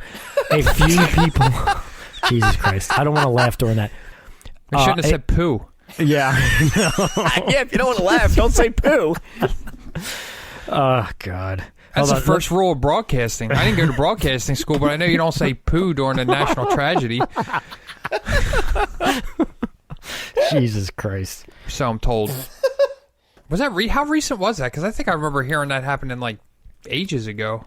Did it happen again? I think it was. Or are you thinking of the One Final Destination film where that happened? Or are you thinking of Free Jack? No. It definitely happened. What a weird movie. I haven't seen that one in a long time. Yeah. Oh, actually, you know what's funny? I read that book. I read that in like high school or whenever Free Jack came out. I'm like, that movie's cool. I'm going to read this book. See? You son of a bitch. Yeah. Well, Pat's looking that up. I'm going to go back to the visualizing books and stuff. Like I told you guys I'm on the third Dune book. Yeah. And that's one where I actually saw David Lynch's Dune years ago when I was a kid. And then when I read the Dune book, I was like, I didn't picture the characters from the movie, maybe one or two, but I didn't picture the characters from the movie because David, though I love the cast of that movie, like every single person they picked, like they were all grossly miscast. Yeah. But I think the new one looks like it's it looks like it's a little closer to what I imagine. Yeah. Considering like Paul Atreides is supposed to be like 15. He's supposed to be he's supposed to be like mid-teens. Yeah. Yeah. They just had like Kyle MacLachlan playing in the original one when he was like 30. Okay, so the one I'm thinking of, I just now looked up, and there was no deaths, but many injured. Oh, okay. It was like, almost 30 injured. Oof. 14 of them having to go to the hospital. So it says more than 24 NASCAR spectators were injured Saturday. Now, this was, what did I say? February 23rd, 2013, when a car crashed into the fence and sent car parts hurtling into the stands at Daytona International Speedway. The multi-car accident hit on the last lap of the nationwide series opener, blah, blah, blah. The engine and tires of driver Kyle Larson's number 32 car went through the catch fence. The article says Larson, 20, emerged uninjured from the vehicle. I mean, imagine that. His engine and wheels fly off, and the dude just pops out of the car. But the parts went... There's, like, pictures of, like, tires, like, sitting in the stands in seats. Can you imagine getting hit with a flying tire? Not only tire, the wheel that it's attached to. Yeah. Oh, yeah. Insane. I'm shocked nobody did die. You know what? Maybe that was just my mind telling me, somebody had to die there. Well, I think there's been other times where there have been fatalities. I remember I was leaving work one time, and I was driving down the road, and there was like kind of traffic, and then as I drove by, a tractor trailer ran over a motorcycle, and the motorcycle was like wedged up under the back tires. I'm like, oh yeah, that guy's dead. And then next day I found out it was a guy I worked with, and he was fine. I think he was okay, but I think when he got hit, it threw him from the motorcycle, and then. But it's like the same thing in my mind. I was just instantly, I was like, yeah, that dude's dead. There's no way anyone survived that. Did he have... Now, still, obviously being ground up underneath a vehicle would be horrible, but being thrown off a vehicle would be not as good either. So did he have to deal with any severe injuries? Or did he... I think he had minor injuries. Wow. Just banged up. Yeah. That's lucky. I don't remember. This was years ago. It was over... He was probably wearing a helmet. Well, anyway, that was the one thing I wanted to point out about that scene. The minute I was watching it, it brought me to like the real world situations where we have like spectators, which those stories are always so horrific. Oh man. yeah, like, and it does happen, and it's just yeah. Oh yeah, they just dude. I mean, there's so many horrible ones, and I don't want to go down negative roads. This is about good times, but yeah, there's been situations in sports in general where bad things have happened, and it's heart wrenching. But that scene really drove it home, especially being as their target audience was 10-year-olds. They had no problem showing dead infants.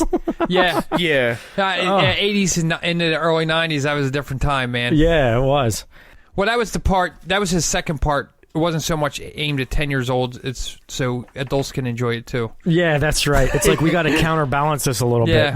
People love watching tragedies. Oh, mass casualties. Yeah. God. I like when Athena says, all creepily, I studied your body. Oh, yeah. After I undressed you while you're sleeping. Yeah, that's not effed up. Yeah, well, I think I was there to show how out of touch they were with human interactions. Because even earlier when they were like, oh, like why did you jump in front of that thing? And they're like, oh, you would have let those people die? And they're like, yeah. Like, they just don't have that. Yeah. They're kind of like naive because they don't have the, Yeah. That's the one and I think that's kind of one thing I thought was kind of deep that they were showing is like, they were trying to figure out what made him a champion, even though they were like bred to be superior. Mm-hmm. And it's like instinct and all that stuff, which they just don't have. And she's thinking she's going to get to the bottom of it by looking at his physical body instead of like, maybe there's a little heart and will in there, but no, let me look at him. I see you have a little more here than I do and a little less up here. Yeah. Does that make you more streamlined or? Yeah. Yeah, I thought that was a little creepy. Yeah, that was creepy. I do love well delivered, the line. though. I do. You know what I want to do? I want to make a ringtone for my phone. In fact, maybe I'll try to get this line and I'll put it in the podcast right here. But I definitely got a kick out of the line. We're having real meat tonight. Oh yeah. It's a rare. Oh yeah, it's it was like rarity. a hot dog. Yeah. There's a hot open dog. it That's up right. and it's just a hot dog in there. I kind of chuckled, but at the same time, I was like, yeah, that's depressing. Yeah. Very. I mean, don't get me wrong, I love hot dogs, but... Yeah. What if you had to split it with your entire family, or not even that, your company as well? Yeah. Be a little much. And that's one thing I will say about this movie. I don't think they explored him trying to, be a normal guy, after he left. Like... There's like one scene. He goes to it's his brother, right? I think it's his brother. Yeah, it's his brother and his brother's family. Yeah, he goes there like he's you're gonna live with us or whatever, and then like the next scene he like goes back, and you're like, that was really brief and kind of pointless. Yeah, well, he didn't have time for that shit. He had to get back in shape to kick some Brewski's ass. I think they use that as an opportunity too to show how, because didn't they get a call at the time when they were there. The sister-in-law Oh, had yeah, it was to just answer. the harassment that his family was getting for him being a coward. Yeah. Did you see how they C-O-W-E-R-D. spelled it? Yeah. That was And great. they also pointed out the fact, like, the brother's wife was saying, you know, yeah, we got 6 kids or something along those lines. Or they give you 3 bedrooms if you have 6 kids or something like that. So Because they were trying to repopulate. Because there's the billboards and stuff around, too, where it's like, get knocked up. I wish they I mean, I'm sure it's budgetary reasons, but it would have been nice to see a little bit more of the world outside of the... Yeah. I like that it was very subtle, though, and just kind of peppered in there. Because even he mentioned something earlier, and I wanted to rewind it, but I didn't. Because it sounded like he said, I can't read, but I'm not stupid. And then later when it shows someone that miswrote, like coward, like is like education, not like because you're like, at that point you've been in survival mode for so long, right? That things like proper spelling and shit goes right out the window. Yeah. Right? Yeah, you know what, dude? That's a really good point. I think you just helped build that world a little more than I even realized. It explains a little bit of that. Yeah. Wow. That's cool. Yeah, that is cool. You know what I thought was a little alarming to me? Not alarming, that's a bad word, but unexpected to me when I watched it this time around. Again, having forgotten everything about this film, and then it was all kind of coming flooding back as I watched it this time. There was very little robot action in the beginning. Yeah, there's not much. Not much. In fact, I even tried to look up the overall runtime of robot action in this film, and I guarantee it would only be maybe a 1/10 of the entire length of the film. Oh, yeah. It's not... It's like, what, Yeah. maybe 6 minutes in the beginning of the film and maybe 12 in the end. Like, I'd be real curious to get the exact numbers, but it's not a lot of robot stuff. I'm fine with it overall because I felt like that was just kind of the skeleton of the story and they were filling it in with other stuff. What I was a little disappointed with was like the final battle. Specifically when they went into space for 2 seconds. Yeah. Like, that completely made zero sense to me whatsoever why they even bothered going to space. Yeah. So, because they like up air, he shoots him in the foot, which I didn't realize till I watched the Good Bad Flicks thing, the Achilles heel. Oh, yeah. Yeah. I did that. Totally went right over my head. That went over my head till you just said that. But they could have just did that on the ground instead of them, like, because like it would take a tremendous amount of fuel to launch them into space, and they were built for space combat because they transformed into that thing. But like, they never like if you have 2 competing robots, why would you have the option to go? Maybe I'm looking a little too deep into it. Like, why would you? It should because it's you have fucking cool. It's not like you're a boxer. Like, we're gonna have this boxing match, but this might end up out in the parking lot. You know what I mean? Like, they're just gonna fight everywhere. It's like, because it's fucking cool. That's why it's in the movie. It was kind of cool.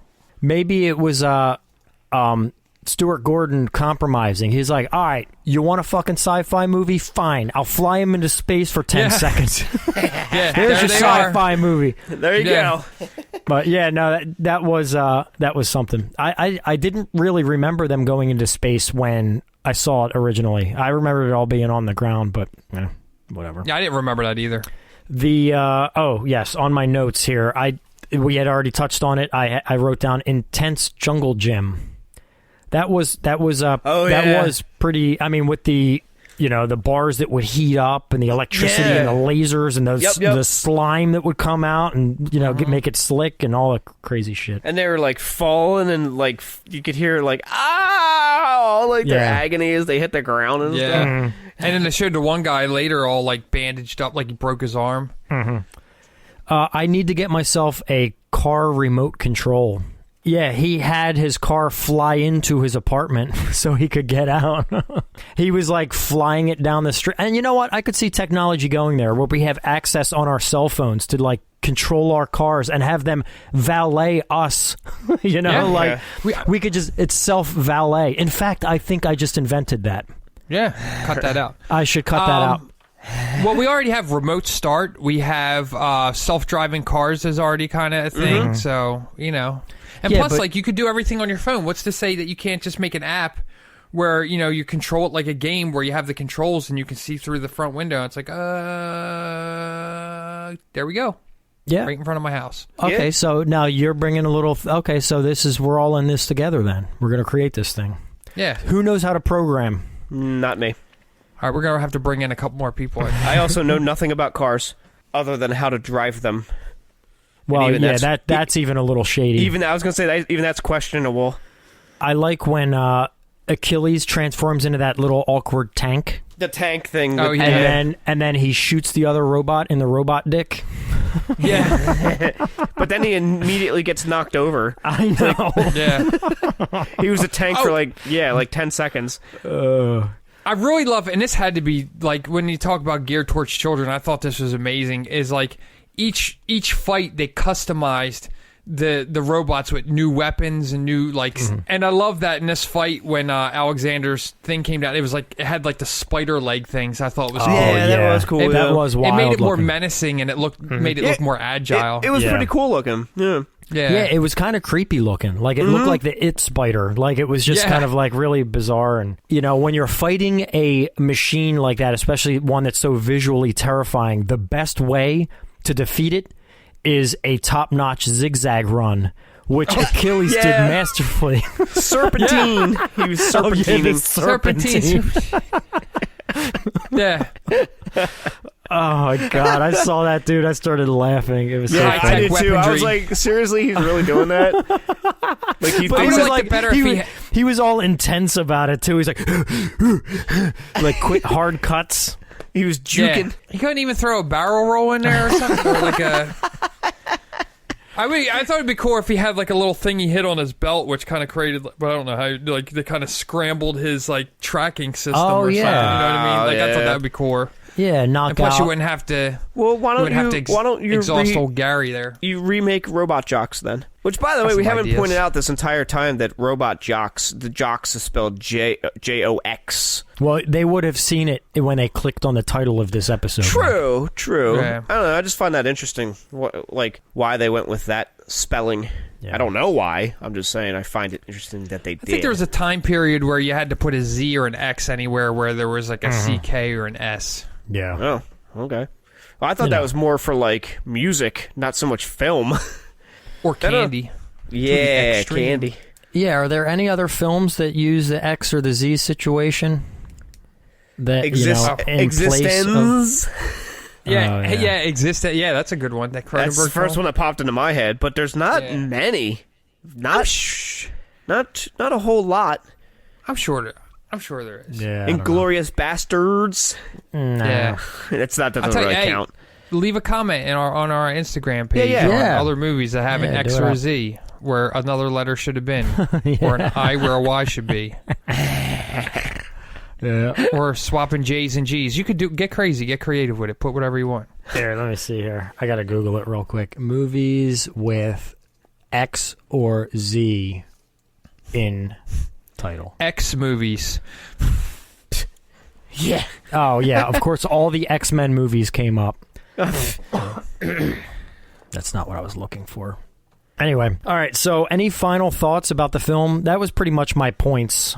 So, unless anybody has anything, I honestly think that's all I have. Are we heading toward a rating here? Yeah, we are. Yeah, Existence came up.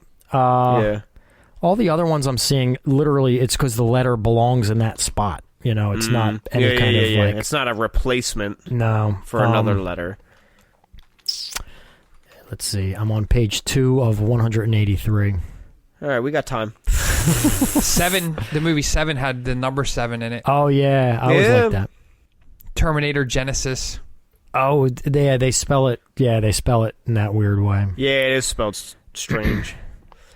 Speaking of that, Cemetery spelled wrong. Yeah, that's true. The new Scream movie, they really screwed up by calling it Scream.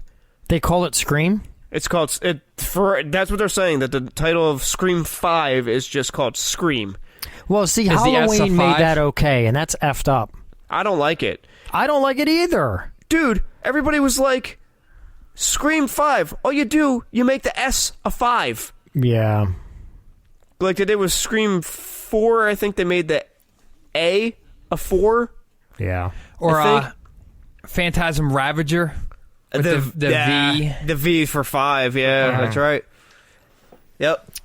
Yeah, creative. I don't like it drives me nuts that Halloween did that. It makes it sound like a remake, and it's not a remake. It's a sequel. Yeah. That kind of frustrated me with the Mortal Kombat games when they just had the one come out like a few years back. And they called it Mortal Kombat, yeah. It was just called Mortal Kombat, which was kind of a reboot of 1, 2, and 3. But it's like, I don't know, like when I'm trying to tell people about it, I'm like, yeah, that one that was just like renamed Mortal Kombat. Well, we're going to get to the point. I mean, it's inevitable that we're going to get to the point that every single film is just going to have a date after it. And you're just going to have to know what year said film came out that you want to watch. Oh, God. Was that Robot Jox from 1989? Yeah, from 2021. I can't tell. Yeah. It's coming. We're making it, guys. Oh, here we go. Well, we got some good ideas. That's not a good one. Yeah. Yeah. All right. I haven't come up with anything. Yeah, that Existence is really the only one I can think of. Wow, and that's like the first one. It just like popped into my head. I've never even seen that movie. Yeah, it's a good call. Is that Cronenberg? Yeah, I liked it. I thought it was good. I've never seen that. I got to see that because I've never seen that. Did I mention that? God, yes. Oh, here we go. I just found one. Simon Says. It's spelled Simon S-E-Z? S-E-Z. Yeah, okay. Oh, here's another one. Exchange. Exchange. Oh, okay. K-Pax. Well, that's a name, so that doesn't Wait, really that doesn't count at all. That's like just a made-up word. Yeah. At least we found some examples. Anyway, did we find some examples? Yes, some examples. I'm an asshole. Final thoughts? You are an asshole. One last final thought. Gary Houston plays the announcer in here. I want someone to tell me why his IMDb page is his mugshot picture. I don't know who that is. Who's Gary Houston? Should I know that name? Oh my God! Why isn't his mugshot? Is that straight? That looks like a criminal mugshot. Is that what that is? I don't know. Holy cow! He looks like what I envision Benjamin Franklin would look like in his heyday. Yeah, after he gets picked up on a bender and they snap his picture. Oh my goodness! I don't know who's Gary Houston. I don't know. He just played the announcer. Oh, I thought he was. Let's see. Plays an he irate customer. Yeah, he looks irate. All right. So he's in Fargo. Yeah, Shameless. Oh, he's in Watchmen. Oh, also I saw Hillary Mason in here, and I couldn't figure out where I knew her from. She was like the older lady that was responsible for making the Tubies and managing them. She was in Don't Look Now, which I really liked. I was like, oh, that's right. Oh, I've never seen that. Yeah. Robert Sampson was in here, which is a Stuart Gordon favorite from Reanimator. He played Dean Halsey. I did pick up on that. Yes, I did know that. Yep, I definitely noticed him. Well, Mike knew it, so that's good. Oh, and Danny Kamakono, I think his name is, that played the scientist. Dr. Matsumoto. Yeah, he was Sato in Karate Kid Part 2. Oh shit. All right, just throwing those out there. All right, well, that's cool. Bits. Interesting. So there were more faces in this movie than you would think. Yeah. All right, so any final thoughts? Negative. That was it. That was it? Cool. So, Justin, since this was your pick, you can decide the order in which we will rate it. Pat, Mike, and then myself. All right, so this film, even though it definitely has a very personal connection to me, like brought me back. It was something I watched a lot in my youth. I just can't convince myself to rate it high. I totally understand what Stuart Gordon was going for. I enjoyed it more as a 9-year-old than as a 40-year-old. And even though I appreciate it and I'm thrilled to have rediscovered it, I think I'm going to be like a high 4 here. You know, I don't even think I can. How high, though? You know, I don't know. I'll go like a 4.75. All right. I mean, I'm not. I don't want to disappoint you, and it hurts me that I feel like I just hurt you. No, you're not disappointing me. I just think you're not being honest to yourself. That's all. No, I think I am being honest, and I think it's a 9 in your heart, but you don't want to say it. You're afraid to say it. You're afraid to face that. You're afraid to face that little scared little 9-year-old inside you. Yeah, I know. I don't want to bring him back. Let it out. This is as much therapy as it is anything else. I'm gonna stick with my look. I appreciate the film, I really do. And look, I really, especially for the time, late 80s, on the budget they had, the robots were pretty badass. And yeah, the stuff still does kind of hold up. Now, some of it's a little, like when his Achilles robot goes into tank mode, it is a little goofy. And I could totally, and look, at least they recognize that. Power Rangers there. Yeah, it was. But at least they were like, yeah, that bitch would get knocked over with the quickness. And thus it did. So it's like, they at least were a little realistic about, how these things would react to being pummeled. But yeah, I got to stick with below 5. So I'm going to go 4.75. I respect that. So, Mike? All right. I'm definitely going to go a little higher than Pat. But again, it's going to be on a lower end. I did enjoy it. I liked it. I think it was, again, Pat made some of these points with the budget they had, and I'm sure there was, I bet there was a lot of ambition for this film, and they probably there's things they just could not do that they wanted to do. I guarantee that's the case with this. Would have been nice to see, like, Stuart Gordon's full vision realized, but, I don't think we got that. I would rather see Joe Haldeman's vision realized. I'd like to see that's what I was just thinking, too. I'd be curious to see his vision. I would like to see his version of it, but I still, even just taking him out of the equation, I don't think that was fully Stuart Gordon's vision either. I just don't think, like, he could do everything that he wanted to do. That's a pretty ambitious concept, and to try and do that low budget, when you have giant, guys in giant robot suits trying to fight each other, that's hard to do with a shoestring budget. Yeah. So, they used the tricks that they had, the stop motion, the miniatures. I think there were some miniatures in there. All that kind of stuff. Mike knows his miniatures. Yeah, I am one myself. I'm just kidding.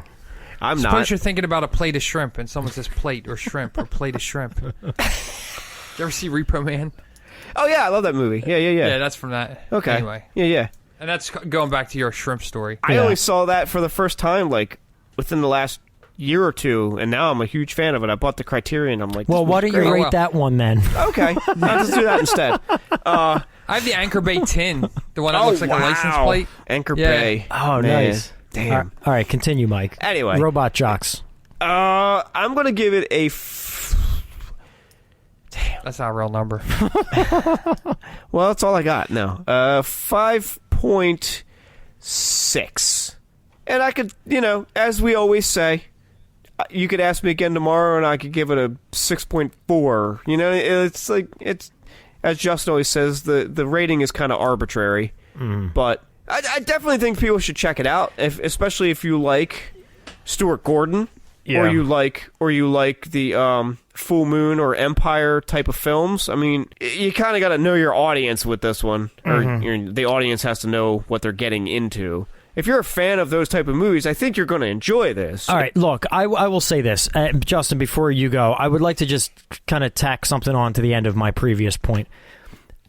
I think for me what it was exactly what Stuart Gordon intended.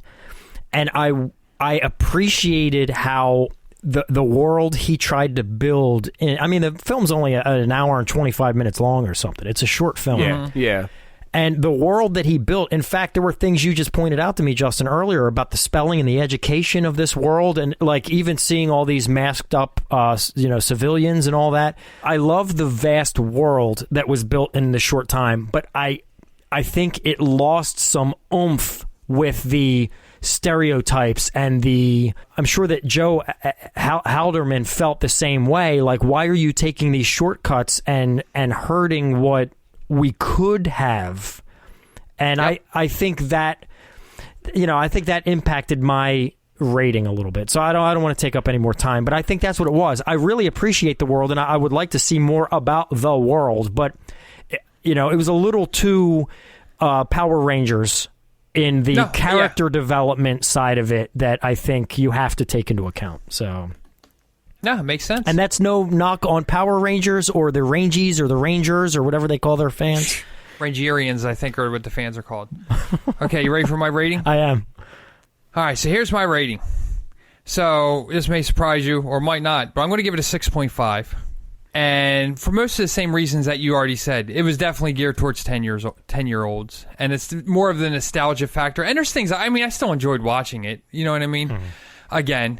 And I will continue to watch it. I actually might even buy it and own it. I'd like to see it again for sure. I would watch this again, yes. Mm-hmm. Yeah. And, my ratings are kind of all over the place anyway. I always rate high. But I was going to add, though, so all your guys' points made sense. But I was going to add, I don't really like remakes. But knowing what I know now, if they ever remade this with the right director based on Joe Haldeman's script or screenplay, I'd be very curious to see that and compare the two. Yeah. But then, because I feel like there'd be a place in the world for both where, we have the more fun, kind of like colorful child version that adults can enjoy. I'd be curious to see the more dark, grittier. Yeah, I truly feel version. though, and I think that's why I'm like kind of caught up on, because I keep going back to Joe Haldeman because I feel like, and now look, I'm assuming, and this is a big assumption, but I feel if they would have leaned a little heavier in his direction, they potentially could have made this film timeless. And I think now it's just kind of like it's a forgettable film. And I'm speaking from experience. But it's definitely a movie of its time. I think if they remade it now, people would be like, "Oh, this just looks like a ripoff of Pacific Rim." Yeah, you're right. You're right. So yeah, that's a good point. It would hurt it actually. Mm-hmm. Yeah, I was gonna say, even if they remade it, they could just use Joe Haldeman's original title. He wanted to call it Mechanics, and it wouldn't even be like people wouldn't even associate it with Robot Jox. But I didn't even think about the Pacific Rim factor. Mm. Our average score between the three of us is 5.6. Which is kind of in the wheelhouse of, I mean, it's higher than Rotten Tomatoes, but almost on point with IMDb's over 5,000 ratings. They had 5.4. So we're right in the ballpark there of IMDb viewers. I just went ahead and rated it a 10 on IMDb, so by the time people hear this, it might be off a little bit. Oh, no. You son of a bitch. Oh, God. I'll go in and rate it 1 to balance it back out. Yeah. God. Anyway, Full Moon and the man behind the moon. Anybody want to fill me in a little bit on who? Charles Band. Well, how much do you know about Empire? Little to none. I meant Justin. Oh, I meant sorry. I know a pretty good amount. I'm intrigued to learn a little more because, to be honest with you, I've heard of Full Moon, of course, but I am not that familiar with Charles Band, and that's horrible. So for me, I just want to read a couple little excerpts from his website, and I'll make it snappy, and then we'll shut this thing down. With almost 50 years in the business and over 300 feature films under his belt, producer, director, and founder and CEO of Full Moon Features, Charles Band shows no signs of slowing down. 75, he produced his first picture, in 1975 that is, the cult classic horror movie Mansion of the Doomed. Within a few years, he was fast becoming a rising star in Hollywood. He went on to form Wizard Video in 1981.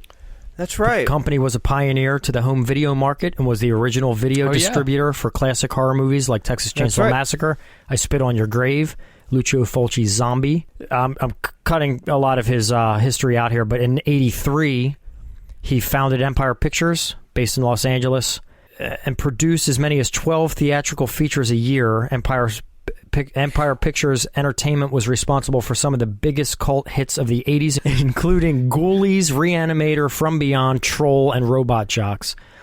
And then I thought this was really cool. He continued his track record of discovering untapped talent during this time, casting such future stars as Helen Hunt, Viggo Mortensen, Julia Louis-Dreyfus, and Troll. Anyway, I don't want to take up any more of your time, but that's really intriguing stuff. So yeah, I'm going to look a little more into him, and I recommend any listeners out there who aren't familiar do the same.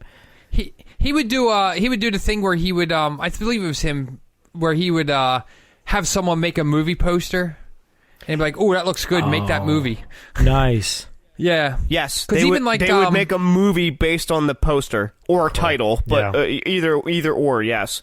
That's awesome. Yeah, because I think even like Ghoulies, they had the ghoulie coming out of the toilet. Yeah. And I think they had to go back and shoot that scene because like, oh, wait, that's not in the movie. So they had to go back and add that in. That's great. Yeah, he's got a tremendous impact on cult cinema. Mm-hmm. Yeah, that's really cool, man. Look, I always had respect for Full Moon, but I never knew the man behind it. That's pretty cool to learn that. So, all right. When all the COVID's done and we start hanging out again, we got to have a Full Moon or Empire Pictures. That would be Yes. Both movie night and just blow them out all one That night. would be awesome. I mean, not all of them, but like Yeah. have a good 3 or 4 in a row. We should plan a MacGuffin double feature with some ads in between. Yeah. Where we discuss that'd be cool. 2 Full Moon movies with some ads for some of the other films in between. That would be pretty. Oh, yeah, pretty yeah. cool. That'd be great. Yeah, let's do that. That sounds fun. Yeah, it All does. It does. All right, well, 2021, so here we We'll come. talk more about Charles Band when we get to that episode. But yeah, we'll definitely plan that. I want to schedule that for a couple months from now. Let's make that happen. Yeah. Charles Band's definitely going to come up some more. So let's for see. Sure. When's his birthday? Maybe we could schedule it around his birthday. So I would like to say something and then shut this down. Okay. Something that I think is pretty awesome. Charles Band's birthday is December 27th, which is going to be the day before this episode is released. So, Are you serious? as you are listening to this on Monday, his birthday was yesterday. So happy belated birthday to Charles Band.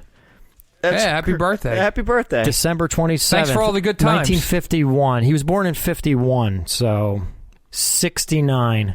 Is he turning 69? Yeah, well, he was born in 51. Okay. He'll be Okay. turning 69. So Interesting. happy birthday, Charles Band.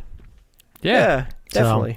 All right, well, now's the chance. Final thoughts. Anything you had on your notes you need to get out there into the world? No, I got nothing. You good? I mean, I went through my notes. Yeah. I had a few things. Good, Justin? Yeah, let's call this puppy. All right. Well, thank you. Yeah. Thank you, everybody, for joining us on another episode of the MacGuffin Guild. We appreciate you being here. Please continue to be a member of the Guild and follow us on our social media accounts. That would be Instagram, Twitter, Facebook, Discord. So check us out, follow us, give us a like, give us whatever you do on whatever site, whatever. I don't fucking know. Man, your Yeah, you know the spiel. Okay, Your well, sales here, pitch send is us an email. Yeah, thanks, Mike. I've been working on it. Anyway, And have a safe and happy New Year, because by the time this is released, will be close to it. yeah, exactly. We hope you had a great holiday, and we want you to have a happy New Year. So everybody be safe. Yeah. And we appreciate you being here, and we thank you so much. We look forward to continuing this adventure. Justin, Mike, always a pleasure. I will see you next week. Peace. Later, y'all. Bye. See yas. I raised you better than this. Now, the circle is complete.